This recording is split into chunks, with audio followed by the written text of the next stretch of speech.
평소엔 괜찮은데 일할 땐 나도 모르게 횡설수설 쉽게 당황하시나요? 나는 왜 이렇게 말을 못할까? 자책은 금물. 타고난 능병가가 아니어도 일의 언어는 배우면 잘할 수 있는데요. 일에서 필요한 언어는 따로 있기 때문입니다. 오늘은 나도 모르는 사이에 일을 못한다는 소리를 듣고 있었을지도 모를 말투, 그리고 일을 개선하는 단순하면서도 명료한 해법들을 준비했습니다. 채널 고정. 안녕하세요, 히렌츠입니다. 중요한 설명을 하거나 보고를 하는 자리가 되면 바보가 된 것 같은 경험 누구나 한 번쯤은 해봤을 겁니다. 그래서 하고 싶은 말이 뭐야? 라는 말을 듣고 그냥 얼음이 되는 경험 말이죠. 유독 일만 하면 말이 안 나온다 하신다면 오늘의 책에 주목해 주시면 좋을 듯 합니다. 오늘의 솔루션은 제가 정말 감탄하며 읽었던 책과 함께합니다. 제목부터 간단 명료합니다. 일 잘하는 사람은 단순하게 말합니다 입니다. 조직의 상위 0.1%인재들이 어떻게 일하는지 아주 가까이에서 함께했던 저자 박수현 선생님께서 명쾌하게 풀어낸 솔루션들이 가득한데요. 실컷 열심히 일해놓고 말로 표현하지 못해 손해보는 분들을 위한 필독서로 추천드리고 싶습니다. 일을 잘하는 사람과 일을 못하는 사람을 가르는 한 가지, 바로 말투입니다. 오늘은 절대 피해야 할 일을 못하는 사람들이 쓰는 말투의 특징 세 가지를 통해 알아두면 바로 적용이 가능한 일을 하고 인정받는 말 사용법 알려드리겠습니다. 먼저 일 못하는 사람들이 자주 사용하는 말투의 특징 첫 번째입니다. 1. 그래서 결론이 뭐야? 미괄식 말투. 업무할 때 결론을 맨 마지막으로 빙빙 돌려서 미괄식으로 말하면요, 상대방은 공포 영화를 보는 것 같아요. 말이 길어질수록 점점 불안하고 초조해집니다. 일상의 잡담이 아니잖아요. 업무의 대화이기 때문이죠. 특히 상사에게 보고하는 상황, 다음 말에 어떤 이야기가 이어질지 한번 예상하며 들어보세요. 상무님, 이번 프로젝트 제가 얼마나 열심히 준비했는지 아시죠? 저희 팀이 3개월 동안 모두 주말도 없이 열심히 일했습니다. 저희 제안서는 회장님도 다른 팀이 참고하라고 지시할 만큼 훌륭했죠. 그래서 결론이 뭘까요? 말을 듣는 상대는 점점 불안해집니다. 그래서 자랑을 하려는 건가? 아니면 프로젝트가 망했나? 이야기를 들을수록 스트레스 지수가 올라갑니다. 일을 못하는 사람들은요, 이렇게 말에 소위 두서가 없습니다. 주저리 의식의 흐름대로 말하죠. 두서 없는 말투를 고치는 첫 번째 솔루션 1. 첫 문장으로 안심시키기. 말이 길어질수록 상대가 불안해하잖아요. 그러니까 첫 문장으로 상대를 안심시키는 겁니다. 두괄식으로 첫 마디부터 상대에게 결론을 말하는 거죠. 대표님, 좋은 소식이 있어서 보고드립니다. 결론이죠? 일단 긍정적인 소식이군. 안심하고 듣습니다. 어머님, 우리 희동이가 유치원에서 아주 잘하고 있어요. 아이를 유치원에 보내놓은 상태에서 유치원에서 전화가 오면요, 학부모들의 마음 한켠이 불안할 수 있습니다. 그럴 때 첫 문장으로 안심을 시키는 거죠. 첫 문장에 먼저 결론부터 말하는 안심 문장 사용. 기억하세요. 두 번째 솔루션입니다. 30초 안에 결론 말하기. 안심 문장으로 상대를 배려했다면요, 이 2번을 잘하면 일을 빠르고 명료하게 진행할 수 있습니다. 바로 30초 안에 결론을 빨리 말하는 건데요. 여기서 포인트를 세 가지를 기억하시면 됩니다. 1. 왜 왔는지. 2. 무엇을 이야기할 건지. 3. 상대방이 무엇을 해주면 되는지입니다. 팀장님, 프로젝트가 잘 진행되고 있는데요. 200만 원 예산 추가 이슈가 있어서 상의 드리러 왔습니다. 강사료가 기존 예산보다 200만 원 부족해서 재무팀 승인이 필요합니다. 그런데 제가 이야기하니까 짜증만 내고 안 해주려고 해서요. 팀장님이 재무팀에 이야기 가능하실까요? 이 세 가지로 30초 안에 결론 말하기를 잘 하면요, 빠른 일 진행뿐 아니라 일을 잘하는 똑부러지는 이미지 또한 덤으로 얻으실 수 있습니다. 일 못하는 사람들이 잘 쓰는 말투 두 번째입니다. 2. 모호한 표현. 실컷 일하고도 인정 못 받는 게 바로 모호한 표현입니다. 일을 못하는 사람은 이런 표현을 많이 씁니다.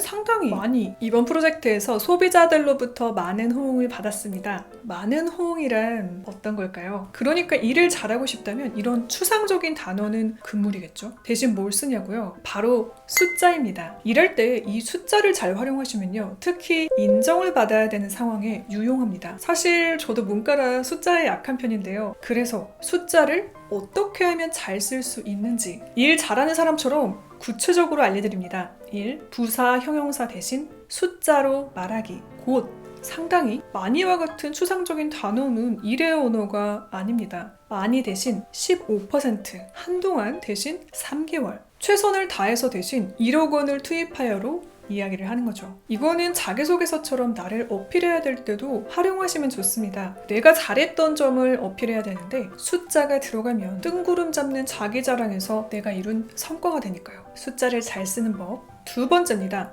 2. 전체 속의 비중과 위치를 숫자로 말하기. 20대 여성을 고객으로 한 스타트업 회사가 있어요. 투자자에게 35,000명의 고객을 확보한 것을 어필하려고 합니다. 이때 일 못하는 사람은 숫자를 그냥 말합니다. 저희에겐 35,000명의 고객이 있습니다. 그러면 투자자는 몰라요. 이게 많은 건가? 적어 보이기도 하고. 이 숫자를 돋보이게 하려면 필요한 것. 바로 집단 속 숫자의 비중입니다. 우리나라 20대 여성 100명 중 1명이 우리 고객입니다. 모호했던 35,000명의 고객이라는 숫자가 전체 속 비중을 통해 상대방 머릿속에 또렷하게 그려집니다. 세 번째 숫자 활용법입니다. 3. 다른 대상과의 비교를 숫자로 말하기.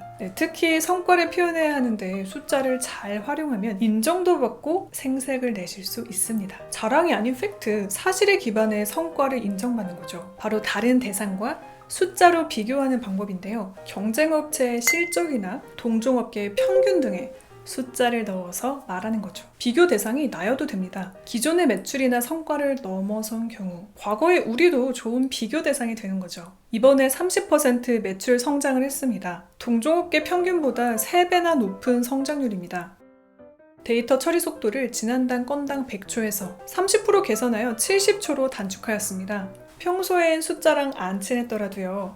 생색의 자리, 인정받아야 하는 보고의 자리 등에선 이 숫자가 훨씬 사람을 유능하게 만든다는 거 기억하세요. 일 못하는 사람들이 잘 쓰는 말투의 특징 세 번째입니다. 3. 내 입장에서 말한다. 특히 일을 못하는 사람은 자신의 입장에서만 말을 해서 상대가 물음표를 가지게 하는데요. 이게 무슨 말인지 일 못하는 사람들이 겪는 두 가지 생각의 오류 알려드립니다. 첫 번째입니다. 언어의 임의성. 언어의 임의성은요, 똑같은 단어라도 사람마다 다르게 해석하는 특징을 말합니다. 다음에 말을 들으면 여러분은 어떤 생각이 드시나요? 얼굴이 참 보름달 같으시네요. 살이 쪄서 동그랗다는 건가? 칭찬인가? 욕인가? 듣는 사람에 따라 다양한 생각을 하겠죠. 그런데 이 말의 의도가 얼굴이 환하고 피부가 좋아 보인다는 칭찬이었다면요? 이게 바로 언어의 임의성을 나타내는 대표적인 예입니다. 일을 할 때는요, 이렇게 사람마다 다른 해석을 할 여지가 있는 임의성이 있는 단어를 사용하지 않는 거죠. 때문에 일을 할 때는 앞에서 이야기했던 숫자를 활용해 구체적으로 말하거나 명확한 단어를 사용하여 혼란을 야기하지 않는 게 좋습니다. 일 못한다는 소리를 듣는 사람들이 겪는 두 번째 오류입니다. 2. 지식의 저주. 이건 연차가 쌓일수록 조심해야 하는 오류인데요. 바로 내가 아는 걸 상대방도 당연히 알 것이라고 생각하는 고정관념을 말합니다. 상대방도 당연히 알 것이라고 생각하기 때문에 설명을 안 하고 넘어가거나 대충 말해서 일에 문제가 생기는 거죠.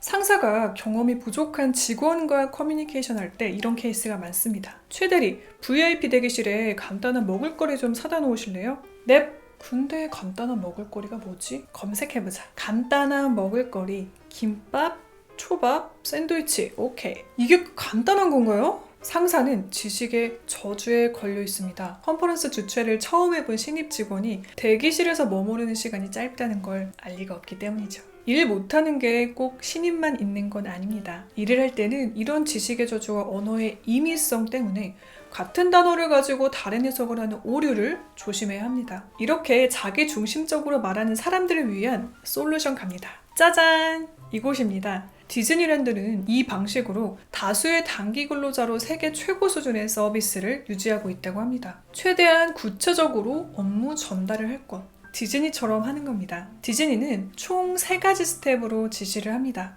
첫 번째, 원하는 결과를 머릿속으로 그린다.